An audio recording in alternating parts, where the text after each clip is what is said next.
পৈতৃক সূত্রে পাওয়া সম্পত্তি কেনাবেচায় কিন্তু হস্তক্ষেপ করা হয়েছে, নিষেধাজ্ঞা দেওয়া হয়েছে। কিভাবে? কারণ পৈতৃক সূত্রে পাওয়া সম্পত্তি যদি আপনি ক্রয় করতে চান তাহলে কিন্তু অবশ্যই আপনার নামে নামজারি থাকতে হবে। তার মানে আমি আমার পিতার সম্পত্তি যদি বিক্রি করতে চাই তাহলে আমার নামে আপোষ বন্টননামা দলিলের মাধ্যমে নামজারি করে নিতে হবে। আর এই নামজারি করে নেওয়ার পর আমি একমাত্র একছত্রভাবে ওই সম্পত্তির মালিকানা অর্জন করব, আলাদাভাবে পৃথকভাবে তখনই ওই সম্পত্তি আমি বিক্রি করতে পারবো।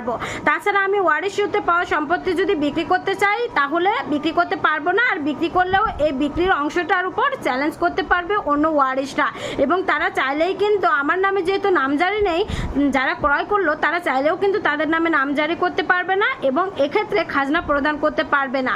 আর খাজনা প্রদান করতে না পারলে সেক্ষেত্রে কিন্তু দেখা যাবে যে খাসখতিয়ানভুক্ত হওয়ার সম্ভাবনা রয়েছে।